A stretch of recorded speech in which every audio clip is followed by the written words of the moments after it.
Panginoon. Ang aming inawit ay totoong-totoo sa aming mga puso. Iyon ay deklarasyon ng aming buong pagkatao na magpapatuloy kami sa iyo, magtatapat sa iyo habang kami nabubuhay.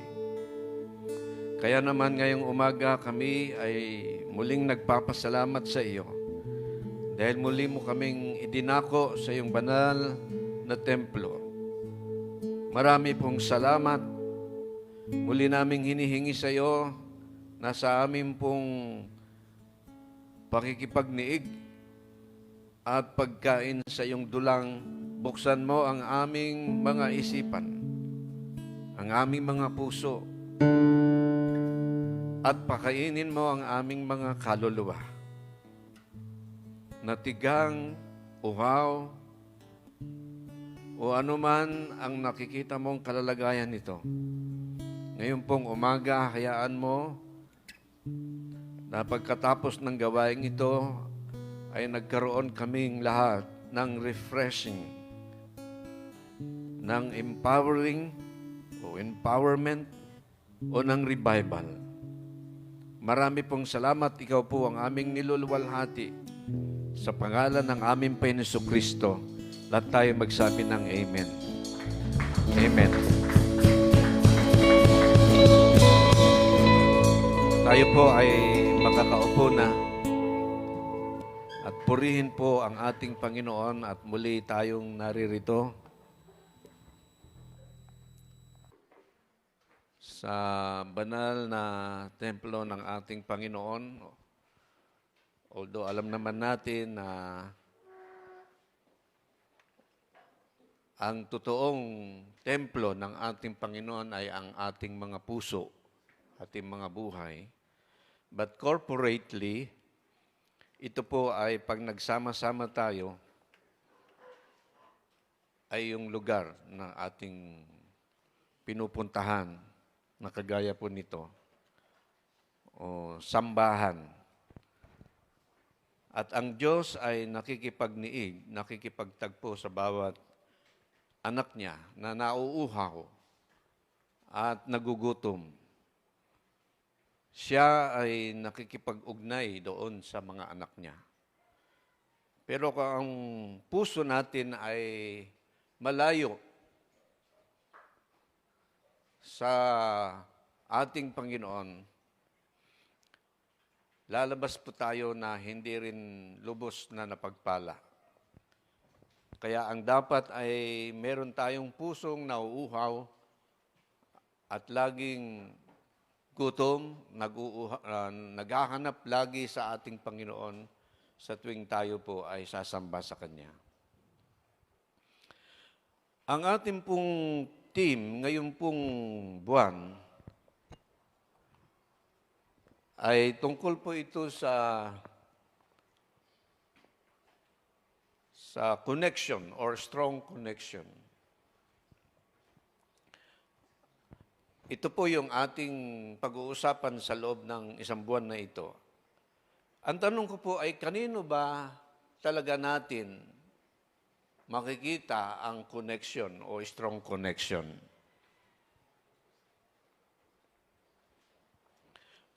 Kung ating pong pag-uusapan ang connection or strong connection, ito po ay hindi natin masusumpungan kahit kaninong tao. Kung strong connection ang ating pag-uusapan. Kasi po, ang tao po ay meron po siyang hangganan. May limitasyon. Kahit kanino tayo, sino man yung mga taong ating parang ipinagmamalaki. Si presidente, si congressman, si senador, o si mayor.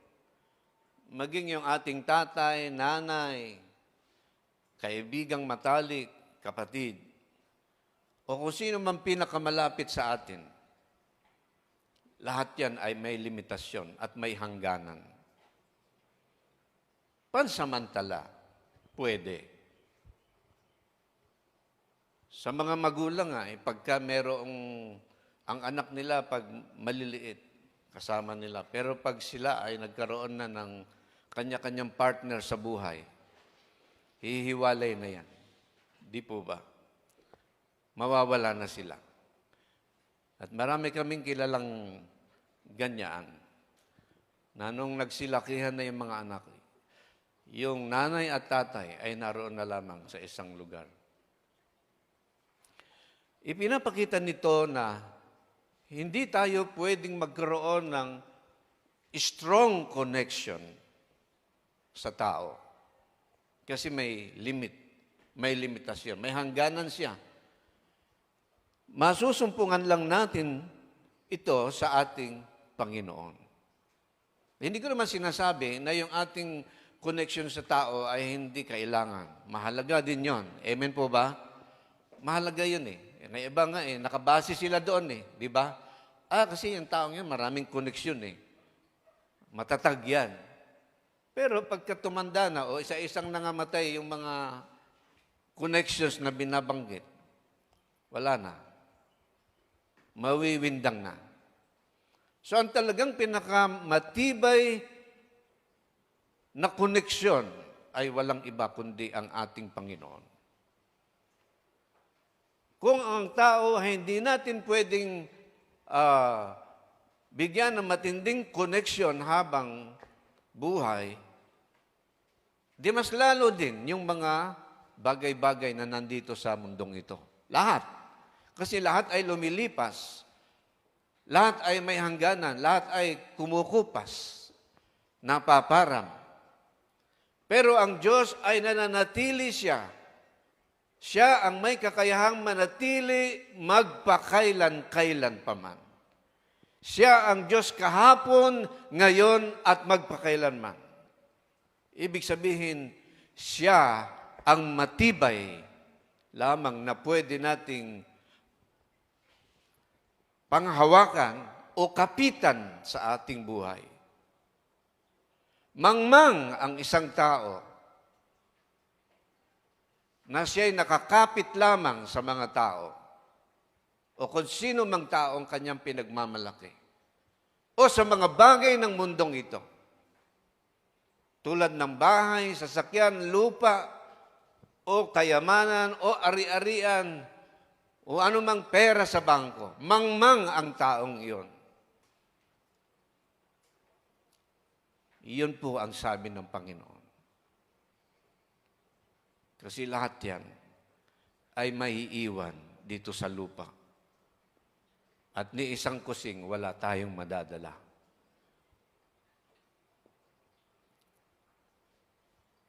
Kung merong dapat nating palakasin sa ating buhay, ay hindi yung connections natin kung kaninong mga tao.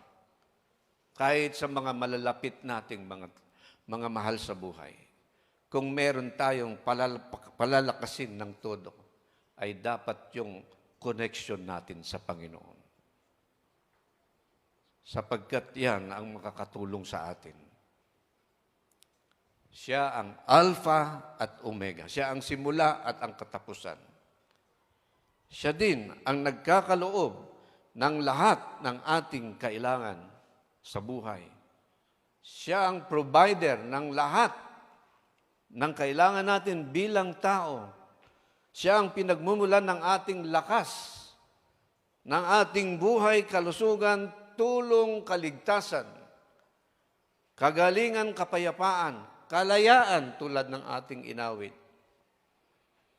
Kaalaman, kapahingahan, at kung ano-ano pa na kailangan natin bilang tao. 9 billion katao sa mundong ito, according to the population, ang pinapakain ng Panginoon. Tignan niyo kung gaano ka makapangyarihan ang Diyos natin. Kasama na dyan yung lahat ng mga hayop sa kabundukan at sa kaparangan. Kasama na dyan ang mga isda at mga insekto at kung ano-ano pa na nabubuhay na nilikha ng Diyos. Sino sa palagay natin ang pwede nating makakapitan? Lalo na sa panahon natin ngayon. na walang katiyakan. Punong-puno ng mga challenges. Mahirap mabuhay sa panahon na ito. At hindi lamang yan ang mangyayari. Ayon sa Bible, pahirap ng pahirap. So, sino ang mananatili? Sino ang makapagpapatuloy? Sino ang makasusurvive? Maliban doon sa may matibay o matatag o malakas na koneksyon sa Diyos. Ngayon pong umaga ay pag-uusapan po natin ang isang taong mayroong malakas na koneksyon sa Diyos. At yun po ay walang iba, kundi si Haring David. Isa siya sa magandang example ng matibay na connection o merong connection sa ating Panginoon.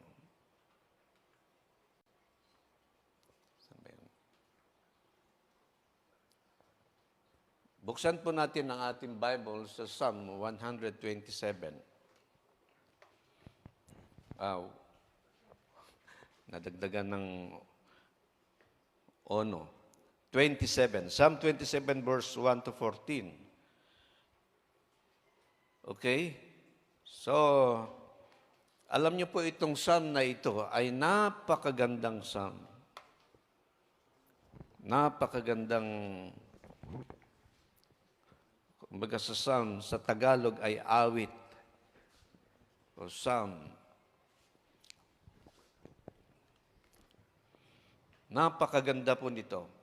At si David, nung isinulat niya ito, ay punong-puno ng wisdom. Anong meron kay David? Bakit meron siyang strong connection with God? Hindi ba nakaka-challenge yan? Ano kaya meron? Paano ako magkakaroon ng strong connection sa ating Diyos? Una po ay mapapansin natin, si David po ay mayroong pundasyon.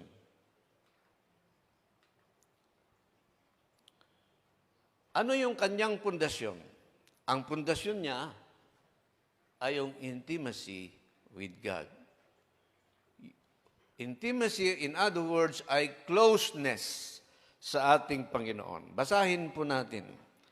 Ang sabi niya, very bold na diniklara ni David is about his intimacy and closeness or closeness to God. The Lord is my light and my salvation. Whom shall I fear? The Lord is the stronghold of my life. Of whom shall I be afraid? Dito po nasabi ni David, nang walang agam-agam, ng Diyos ang aking ilaw, the Lord is my light and my salvation. Bakit nandun ang matinding, parang wala ka maaninag, na parang doubt? Ang Diyos ang aking ilaw at ang aking tagapagligtas. Sino nga ba si David? Ano pa ang sabi dito? The Lord is the stronghold of my life. Anong ibig sabihin ng stronghold? Stronghold, coming from two words. No? Matibay na parang angkla. Ibig sabihin, David's security is God Himself. No other than anything in this world. O tao, wala. Mga bagay, wala. Ang Diyos lang ang kanyang security. Kung ang Diyos ang ating connection talaga sa buhay, matitinag nga ba tayo? Hindi po. Sinisiguro ko sa inyo na hindi tayo matitinag, hindi tayo give up. Meaning, God is David's fortress. Or in other words, anchor. The reliable or principal support. Kumbaga sa barko, di po ba, pagka gusto niyang pumirmi, binababa niya yung anchor. Ganun po yung mga, kahit yung mga bangka. Ibig sabihin, God is David's firm security. Yung closeness niya ay hindi mo matatawaran. Grabe. Pag kayo'y nagbabasa ng Bible at binasa niyo yung buhay ni David, grabe. Ayun ko talaga kung nabasa na natin. Sayang, ang dami-daming nawawala sa atin pag hindi natin nabasa o pinagbulay-bulayan ang buhay ni David.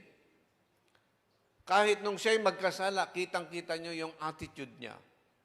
Kung gaanong pagkadurog ng puso ang meron siya. Ang buhay ni David ay merong napakagandang aral. At totoo na ang kanyang closeness sa ating Panginoon ay ganun-ganun na lamang. Ay hindi siya basta-basta mapapantayan. Sabi niya sa Psalm 63, verse 1 to 8, You are my God.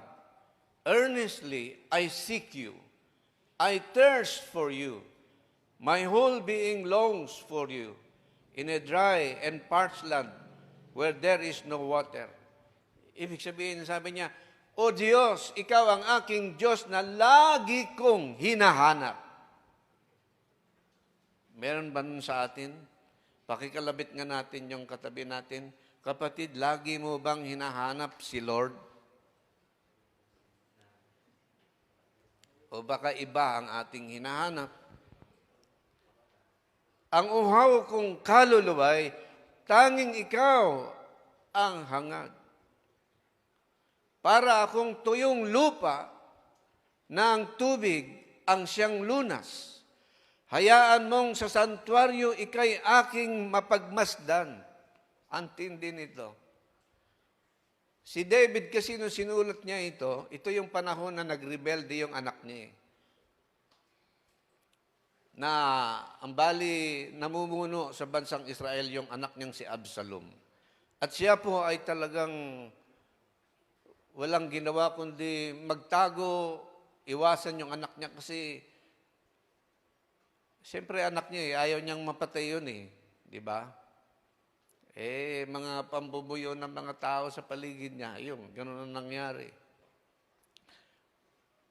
Nagrebelde itong si Absalom at parang daga itong si David kung saan-saan nagpupunta, nagtatago. At sabi niya, Hayaan mong sa santuaryo ikay aking mapagmasdan. At ang likas mong kaluwalhatian at kapangyarihan, mapagmasdan. I have seen you in the sanctuary. I behold your power and your glory. Ibig sabihin, si David po nung mga time, before pa mangyari ito, si David ay palaging nasa templo, palaging nasa ganitong lugar. Nandoon siya, kaso na magkaroon ng problem para siya ngayong daga kung saan nagpupunta. Akala niya, yung kanyang pakikipag-ugnay sa Panginoon kung saan siya naroroon, ay parang hindi na uobra. Kasi kailangang pumunta siya sa templo, pero hindi niya namamalayan na kahit saan pala siya, pwede niyang mapagmasdan ang kagandahan ng Panginoon. Ma-experience niya pala ang kapangyarihan ng ating Panginoon.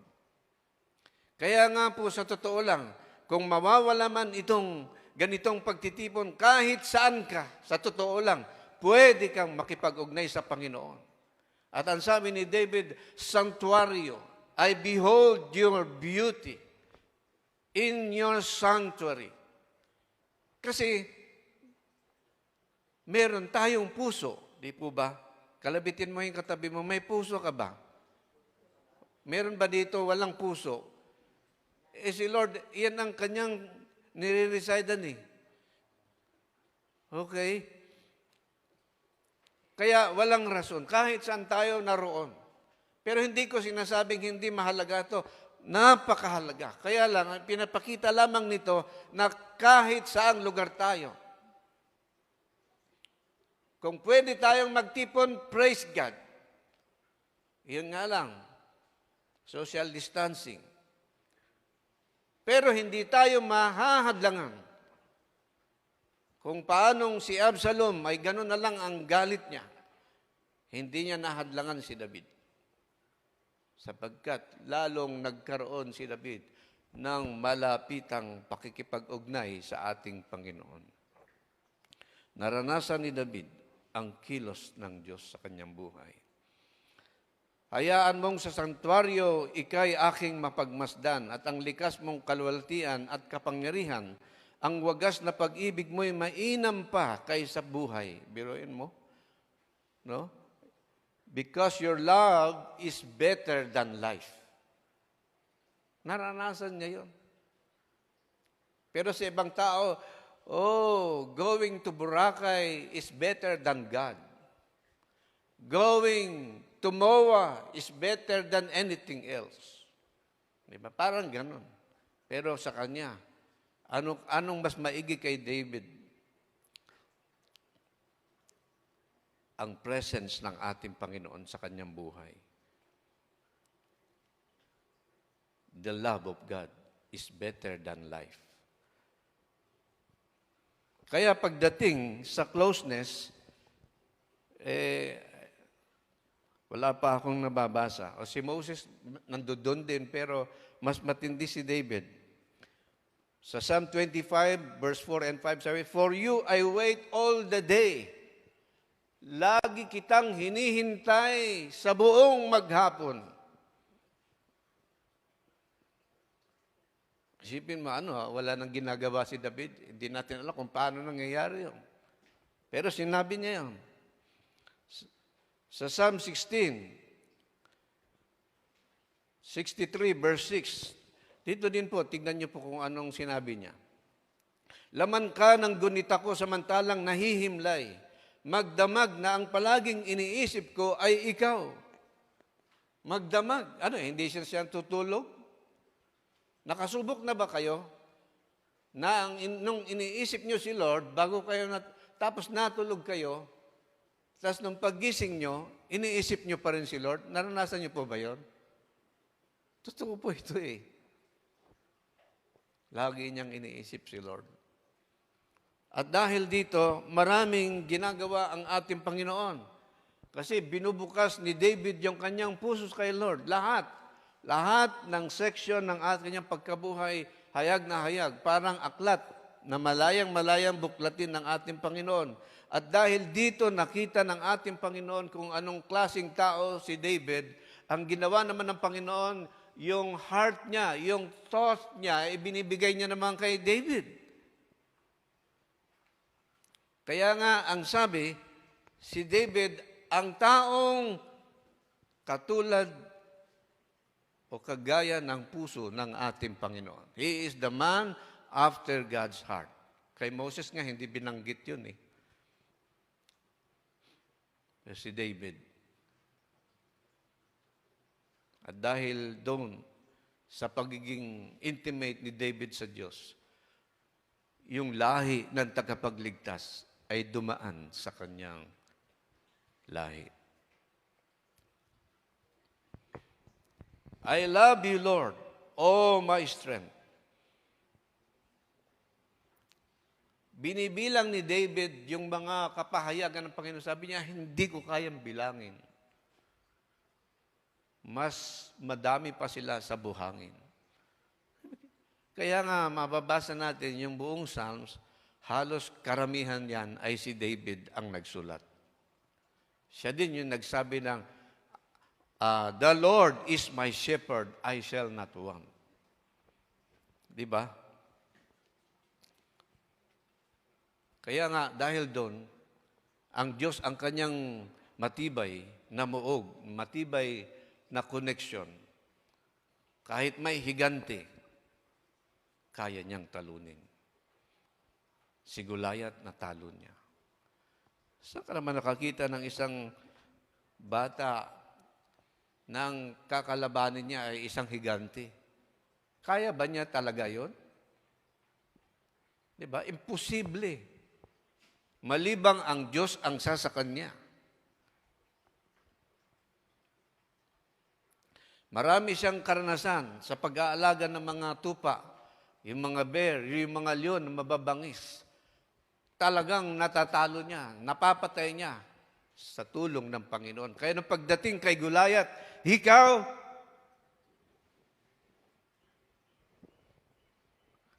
na hindi tuli, sabi ng ganon. Ikaw na hintil, gaganyanin mo ang Diyos ko, ibibigay ka ngayon sa akin ng Panginoon. Isang bata lang. Bakit ganong katindi si David? Kasi dahil doon sa kanyang strong connection sa ating Panginoon. At dahil doon sa kanyang strong connection sa ating Panginoon, meron siyang unwavering confidence. Di ba? Kung meron kang strong connection, mag-aalinlangan ka pa ba? Wala. Di ba? May doubt ba? Wala. Ano ang sabi sa verse 2 and 3? When evil men advance against me to devour my flesh. Kung sabi na kung ang masasamang tao, papatayin ako. When my enemies and my foes attack me, kung ang aking mga kalaban ay aatake sa akin, they will stumble and fall. Bakit?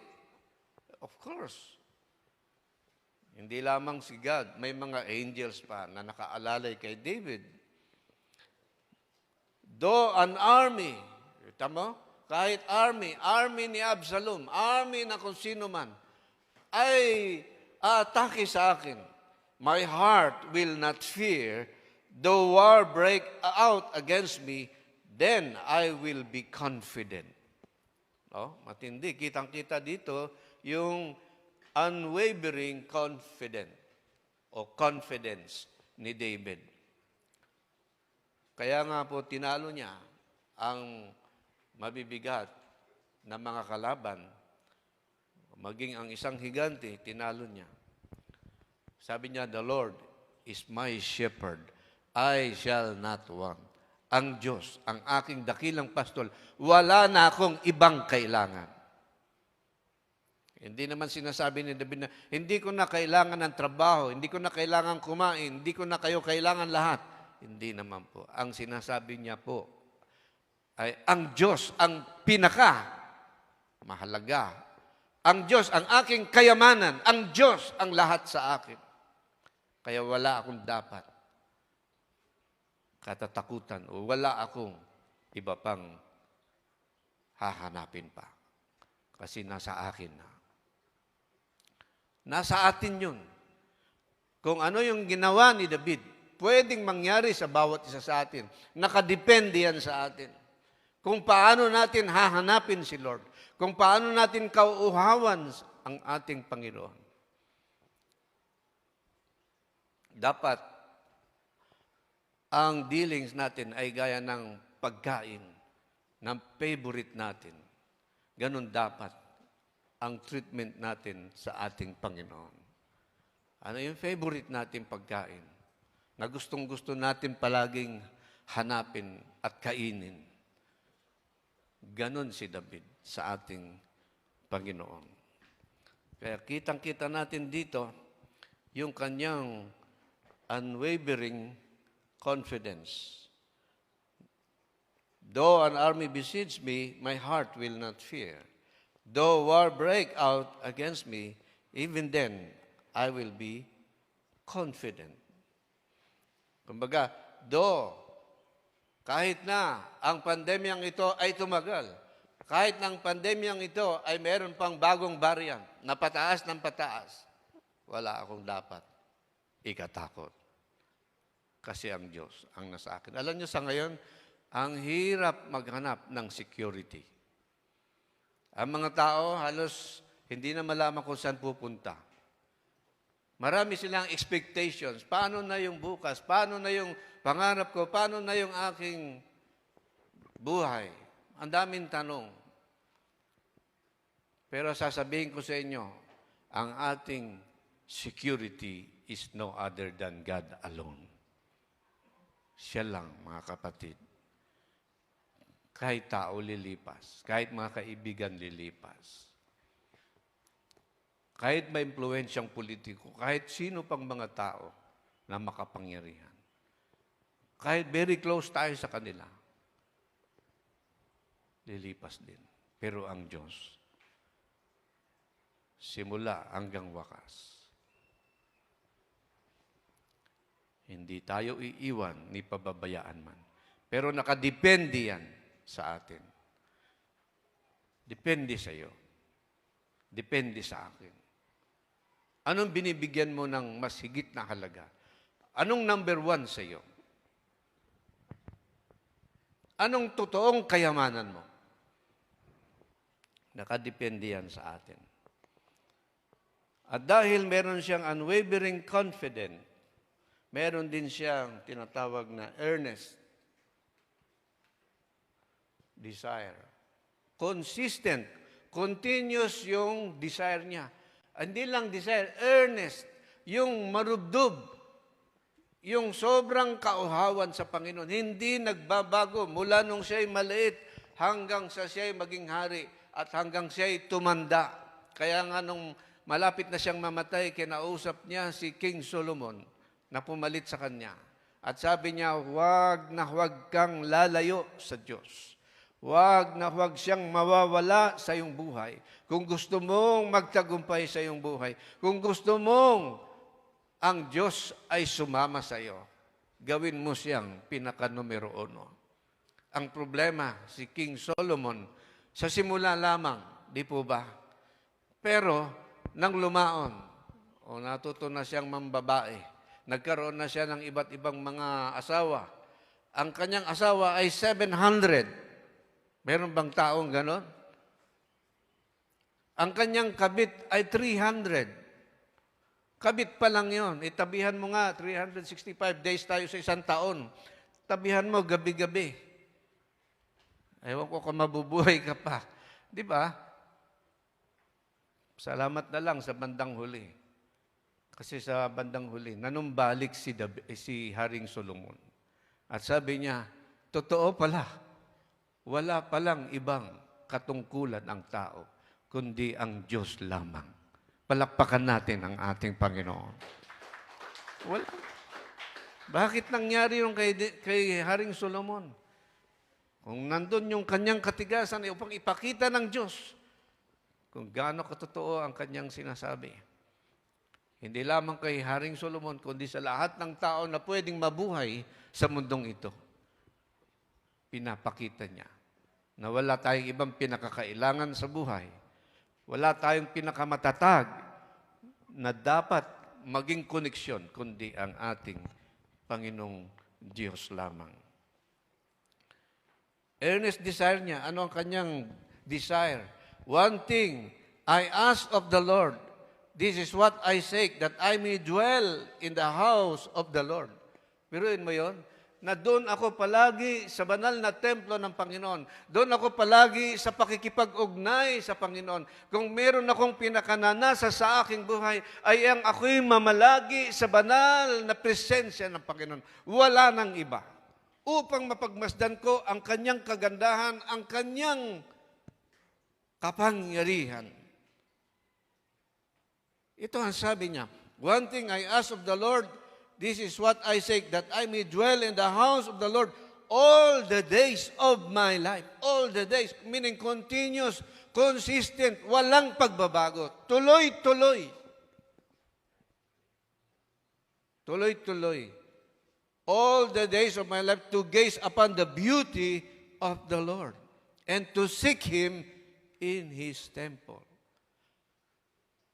Alam niyo bang napakaganda ni Lord? Sa totoo lang. Pag naranasan mo siya, titiyakin ko sa iyo, baka ayaw mo nang sumama basta-basta sa mga tao eh. Ayaw mo nang basta makihalubilo sa iba. Kaya lang, dahil inuutos ni Lord na mag-share tayo, pero makikita mo at mararanasan kung ano ang merong kang matatanggap. Ano yung mararanasan mo pag ang Diyos ay lagi mong kasama? Kaya nga sabi doon, the joy of the Lord, di ba, is our strength. The love of God is better than life. Subukan mo. Yung 30 minutes, magiging 1 hour yan. Yung 1 hour, magiging 2 hours. Yung 2 hours, magiging 4 hours.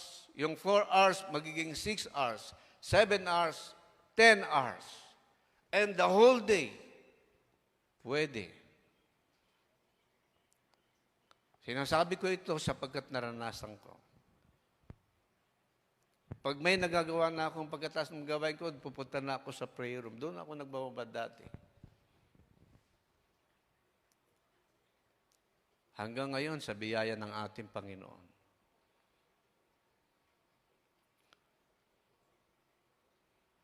Pag meron kang strong connection sa Panginoon, wala kang ikakatakot. Kahit ano pa.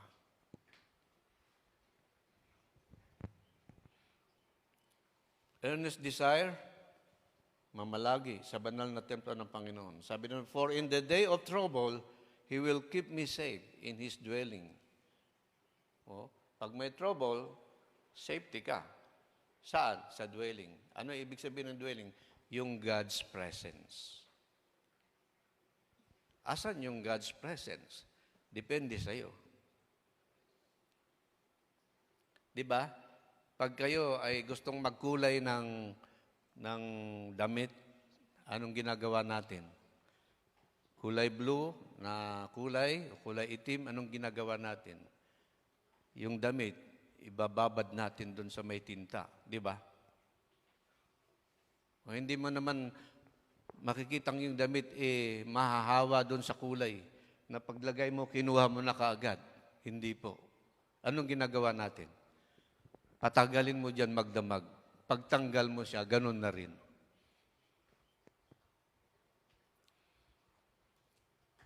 Meaning, babad. Kaya nga si Moses, nung umakyat siya sa bundok ng Sinai, hindi niya namalayan yung kabanalan ng Diyos, yung mukha ng Panginoon na nagliliwanag, humawa sa kanya. Pagharap niya ngayon sa mga Israelitas, sabi ng mga Israelitas, Moses, takpan mo ang mukha mo, mamamatay kami. Mamamatay kami, Moses.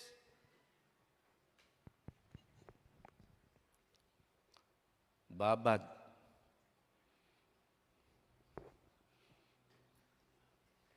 Kaya nga may kanta tayong, di ba? Babad. Ano ba yun? Sa presensya mo, babad sa iyong salita. Ano ba sunod nun? Tulad ng isang usa na laging uhaw sa iyo.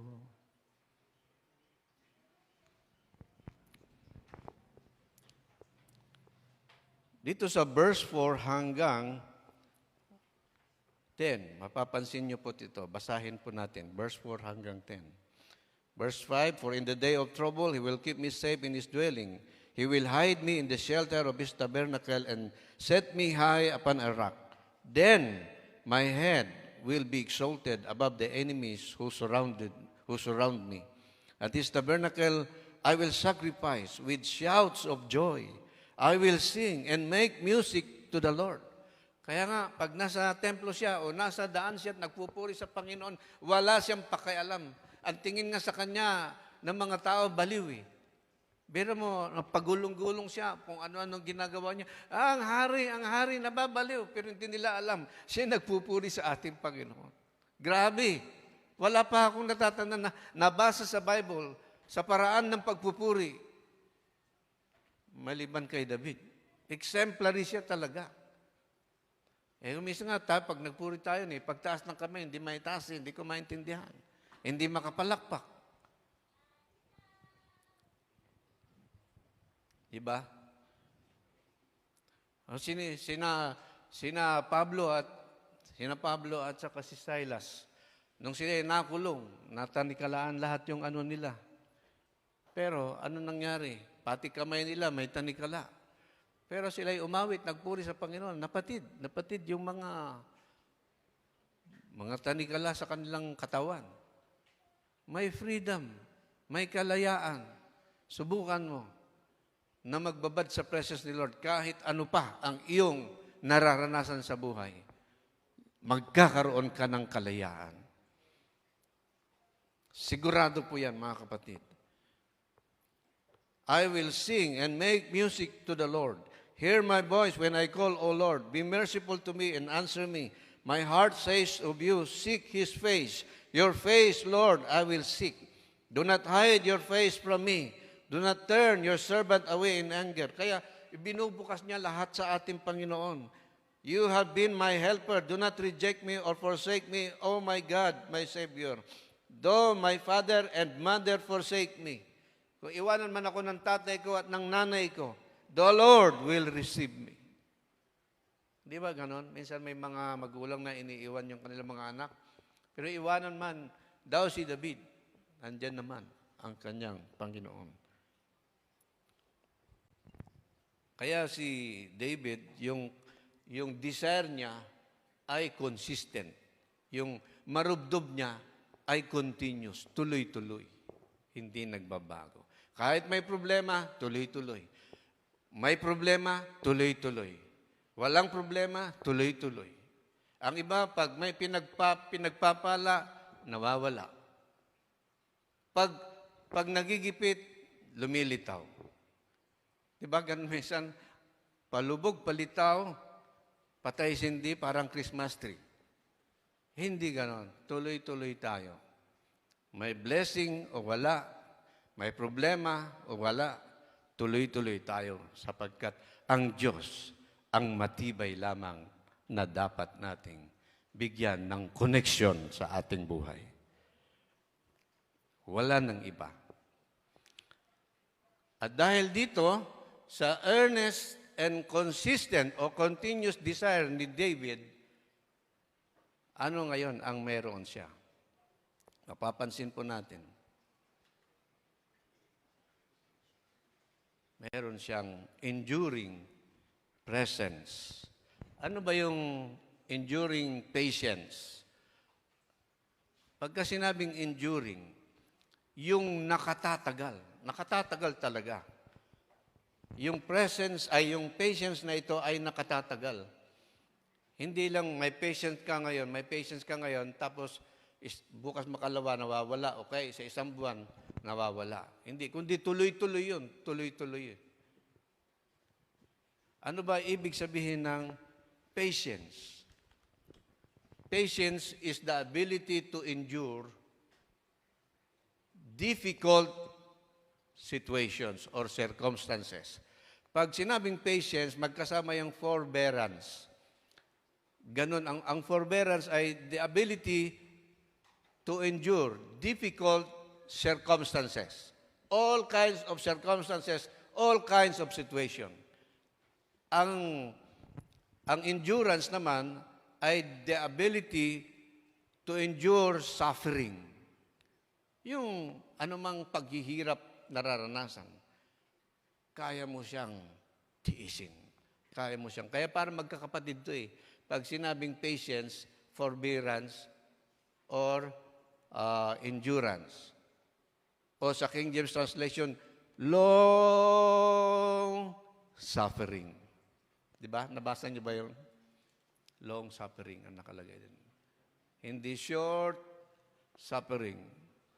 Paglipas ng ilang buwan, isang taon, balik na naman siya sa dating pangit niyang ugali. Kundi long suffering. Patience. Napakahalaga ng patience.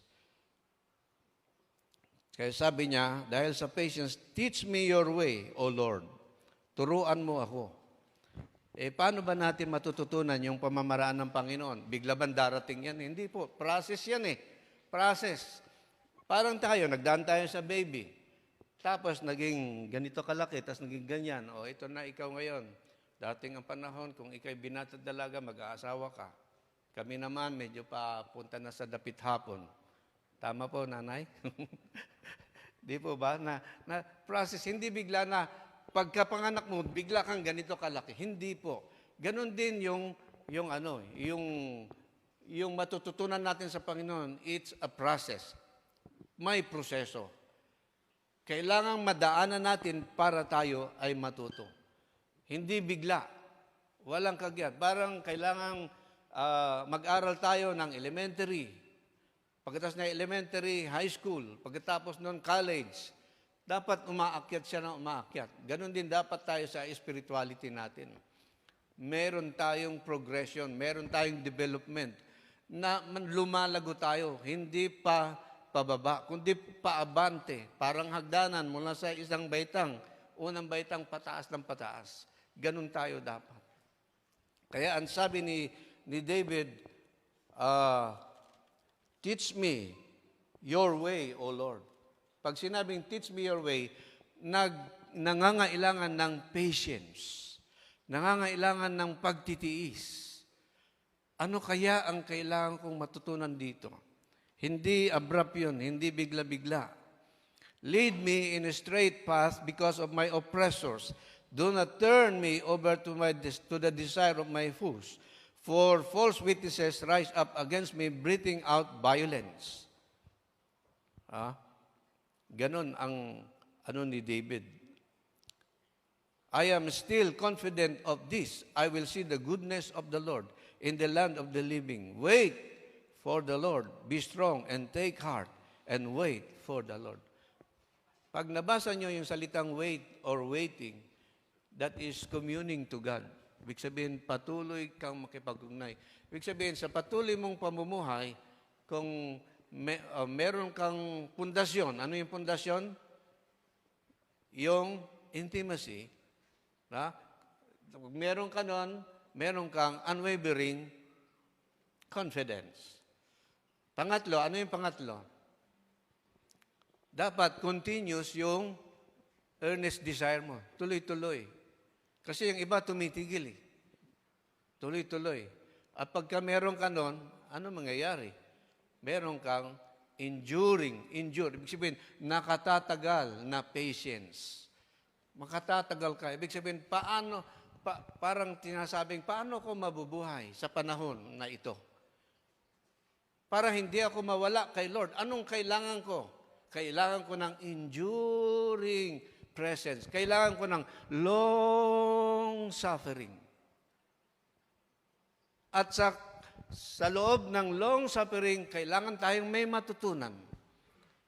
Kaya sabi doon ni David, teach me your ways. Kasi araw-araw, nabubuhay tayo. Hanggat hindi tayo kinukuha, nabubuhay tayo. Kailangan natin ng suffering na tiisin natin ito. Kasi kailangan yun eh. Yung suffering na ito, para tayo ay iakyat ng Panginoon sa isang mas mataas na level. Pero maraming tao umiiwas sa suffering. Ayaw nilang mahirapan. Ayaw nila ng stress. Di ba? Totoo po yun. Ayaw nila ng pressure. Habang tayo nabubuhay dito, ano yan, hindi natin yun maiiwasan. Pero doon sa mga merong Diyos, makakasurvive sila. Hindi sa kanilang sarili, kundi dahil sa tulong ng ating Panginoon sa kanila. Hindi nyo ba napapansin? Bakit yung problema mo nauulit sa iba? Di ba? Nauulit-ulit. Anong purpose nun? Kung minsan nga, yung problema natin, nangyari na ito, bakit nangyari ulit? Anong purpose nun? Ano ang kailangan para magtagumpay tayo? Anong kailangan para mag-survive tayo? Patience. Halimbawa, ikay nabigo. Saan? Sa negosyo. Hindi ba't nangyayari din sa iba yung ganong karanasan? Amen po ba? Halimbawa, ikay nabigo sa pag-ibig. Hindi ba't nangyayari din yung sa iba? Hindi lang sa'yo. Nangyayari din. Anong purpose nun? Yung natutunan mo, i-share mo. Yung natutunan mo, maging blessing ka sa iba. Yun yung purpose nun. To strengthen o to become a blessing to others. At kung minsan nga, ikaw, dahil matigas ang ulo mo, paulit-ulit pa. Di ba? Kasi minsan kahit kailangang iwasan mo, dinadaanan mo pa rin. Kahit hindi kailangan gawin, ginagawa mo pa rin. So, nagpapaulit-ulit. Yun yung buhay na kailangan natin. Lalo na sa panahon na ito, di natin alam kung kailan darating si Lord. Alam niyo ba, ang sabi ng Matthew chapter 24, verse 13, ang makapagtiis hanggang wakas ay maliligtas. Ibig sabihin, ang makapagtiis hanggang wakas ay makakasurvive. Hindi nga natin alam kung biglang dumating si Lord. Pero huwag kayong malungkot kung hindi mangyari yung inyong pangarap. Hindi kayo nakapag-asawa, hindi kayo nakapag-abroad. Huwag kayong malungkot. Kasi the love of God is better than life. Sabi ng salita ng Panginoon. So purihin ang ating Panginoon. May pattern dito na iniiwan si David na dapat nating gayahin. Una, yung intimacy niya. Kailangan may pundasyon. Ang tanong ko, may pundasyon ka ba? Yung pundasyon mo ba matatag? Patibayan mo, parang bahay yan. Kasi pag mahina, gigiray yan. Okay? Pangalawa, dapat magkakaroon ka ng unwavering confidence. Pangatlo, yung continuous earnest desire mo, tuloy-tuloy. Pang-apat, patience. Enduring patience. Kasi iyon ang kailangan natin para magpatuloy tayo sa buhay na ito. Hindi natin kontrolado ang mga nangyayari, pero kung meron tayong enduring presence, makapagpapatuloy tayo. Kahit tumagal pa yung pandemya, kahit ano pa mangyari. Sabi nga ni David, 10,000 man ang mga buwal sa paligid ko, hindi ako natatakot. Bakit? Because God is with me. Let us pray. Panginoon, maraming salamat. Purihin ka at maluwalhati. Salamat po dahil ikaw ang nagtuturo sa amin ng mga sikretong mga bagay na kailangan naming matutunan upang kami magtagumpay sa aming buhay. Tulungan mo kami, O Panginoon, na mapatatag, mapatibay namin yung aming strong connection sa iyo. Hindi sa strong connection sa mga taong malalapit sa amin o kung sino mang ma-impluwensyang tao. Tulungan mo kami na ang strong connection namin ay walang iba kundi sa iyo lamang. Magkaroon kami ng closeness sa iyo, intimacy with you. Nang sa gayon, hindi kami natatakot sa anumang nangyayari sa paligid namin. Hindi kami natatakot sa ano pa man nangyayari sa aming mundong kinalalagyan. Tulungan mo kaming ituloy-tuloy namin yung consistent, earnest desire to be with you always. To dwell in your temple. To dwell in your presence all the days of our life, to gaze upon the beauty and holiness of the Lord, to seek you with all our hearts, mind, body, and soul. And Lord, teach us also to have enduring presence, enduring patience sa sitwasyon na aming kinalalagyan ng mundong ito. Wherein napakaraming mga challenges and difficulties ang makakapagtiis hanggang wakas ay ang mga totoong anak mo lamang. Ang mga totoong ikaw ang kayamanan. Ang totoong ikaw ang number one sa kanilang buhay. Salamat po ng marami. Purihin ka. Kung dati kami maalab na maalab at ngayon ay naging malahininga, merong problema. Kung dati kami naglilingkod sa iyo, na naglalagablab pa, nag-uumiyak kung magpuri sa iyo, at ngayon ay hindi na. tiyak may problema. Tulungan mo kami, Panginoon, na kung ano, kami sa unang pagkakilala sa iyo, magpatuloy kami ang bandang huli. Habang hinihintay ng may pagtitiis ang iyong pagbabalik. Maraming salamat po, purihin ka, pagpalain mo po kaming lahat. Pagpalain mo po ang lahat ng iyong mga anak na nasa iba't ibang dako na nakakarinig ng tinig na ito. Pagpalain mo rin ang aming mga hanapbuhay, ang aming mga pamilya, ang lahat-lahat. O Diyos, thank you so much for everything that you have revealed to us this morning. This is all for your glory alone. Honor, power, and praise. In Jesus Christ's name, everybody say, Amen and Amen. Hallelujah. Praise God.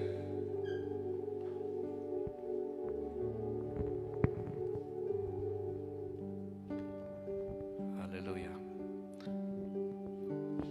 First Sunday po pala tayo. Paki-distribute po yung ating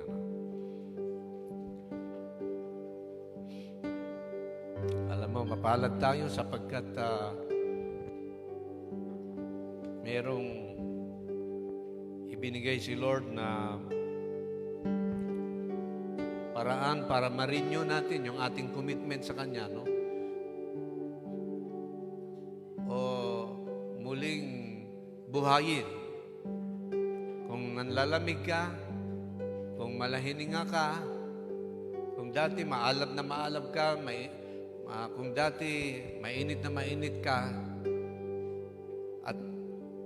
at sa kasalukuyan medyo nag-die down nito, pwedeng i-renew sa pamamagitan po nito. Holy Communion. Kumbaga, yung blood compact ni Legazpi at ni Sikatona, mas mahigit pa doon. Doon nga, dugo nila ang ginagamit. Pero kung pag sinabing nagkakaroon sila ng compact o blood covenant na tinatawag. Pero ito, hindi lang dugo ng tao, dugo mismo ng ating Panginoon at katawan niya ang sinisimbolo nito.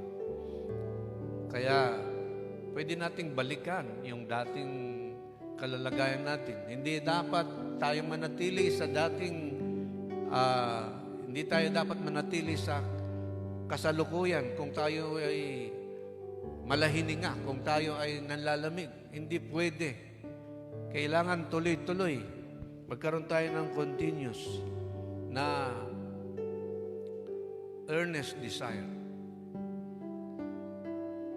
Tayo pong lahat ay tumayo sa oras na ito. Dakilang Diyos, kami nagpapasalamat sapagkat pinagkaloob mo ang iyong pinakamamahal na anak na aming Panginoong Kristo upang ipagkaloob ang kanyang katawan at ang kanyang buhay. Salamat po na marami sa iyong dakilang pag-ibig sa bawat isa sa amin. Grabe ang pagmamahal mo sa bawat isa. Sa bawat taong nabubuhay sa mundong ito, matindi ang iyong pag-ibig.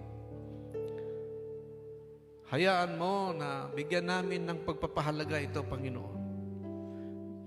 Marami pang mga tao ang ayaw kumilala sa iyo. Ayaw lumapit sa iyo. Ang aming dalangin, dumating din nawa sila sa ganitong kalalagayan. Okay, tulungan mo kami, Panginoon, na maging bibig mo kami, paa, kamay, upang maabot namin sila. At nang sila'y makilala ka, tanggapin ka nila bilang Panginoon tagapagligtas sapagkat mahal na mahal mo, Panginoon. Salamat po. At sa pamagitan din nito, Panginoon, sa pamagitan ng iyong katawan, ang mga may sakit ay nagsisigaling. Because of your stripes, we are healed. At sa pamagitan ng iyong banal na dugo, ang aming kasalanan, maging pinakamaliit na kasalanan, ay nalilinis siya. At sa pamagitan nito, ay muling ma-revive ang aming mainit na pakikipag-ugnay sa iyo, mainit na paglilingkod. magkaroon kami ng revival sa pamamagitan po nito. Noong si Jesus ay kasama niya ang mga alagad bago siya dumanas ng matinding hirap, ay kumuha siya ng tinapay at pinagpira-piraso ito. At sabi niya, ito ay katawan ko, sinisimbolo ng aking katawan na aking ipinagkakaloob sa inyo. Sa pangalan ni Jesus, sabay-sabay po tayo.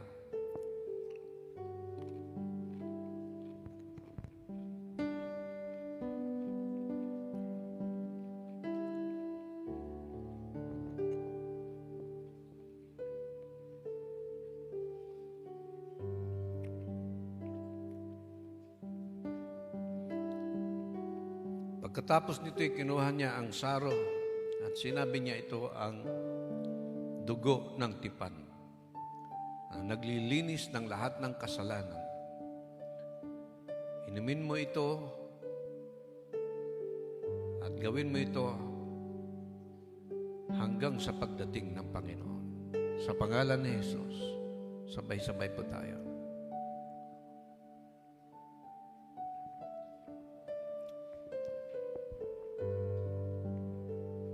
Uli tayong yumuko.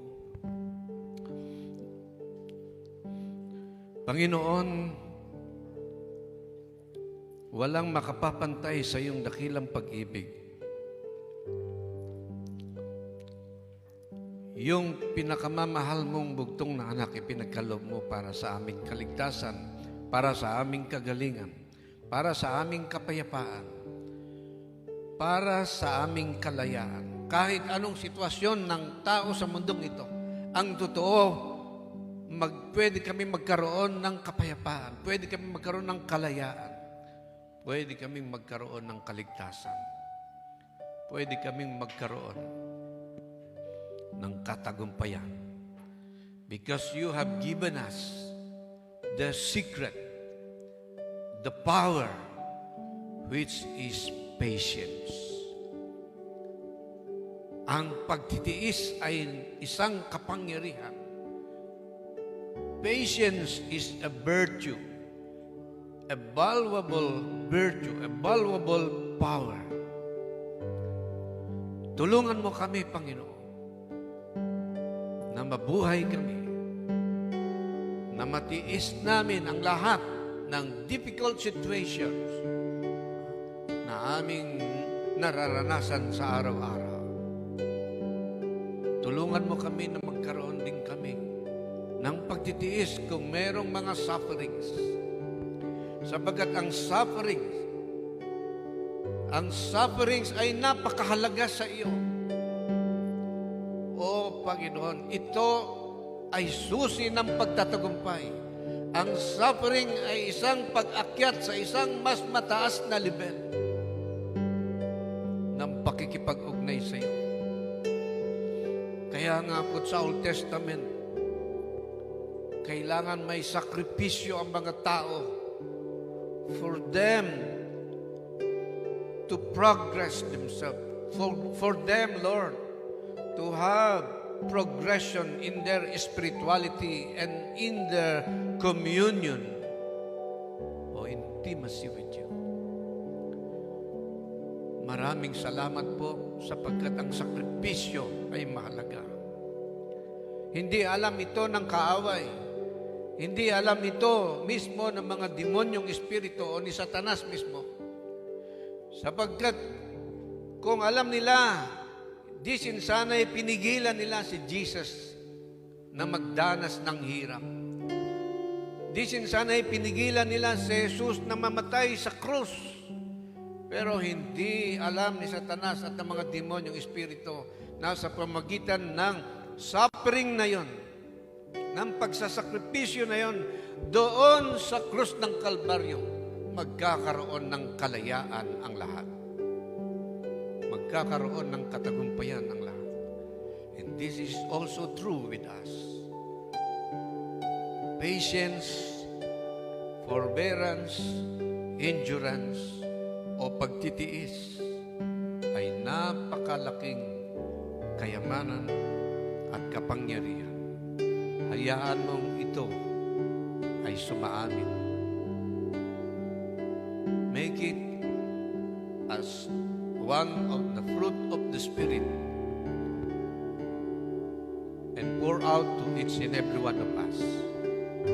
Maging bunga namin to, Panginoon. At kasama ito sa siyam na bunga ng Espiritu, ang patience. Sapagkat lalo ngayon, kailangan namin ng matinding patience. Sapagkat sa pamagitan ng patience o sacrifice, kasama ka namin. Lagi ka naming kasama. Kabaliktaran sa kaisipan ng mundo na pag difficult situation or uncomfortable, iniwan na ng Diyos. Pero ang totoo, ang Diyos ay kasama namin. Kahit pa sa kamatayan. Kaya nga sabi ni David, even though I walk through the valley of the shadow of death, I will fear no evil. For thou art with me, O God of my salvation. Thank you so much. And bless every one of us. Bless the family that we are representing. This is all for your glory alone. In Jesus Christ's name, everybody say amen and amen.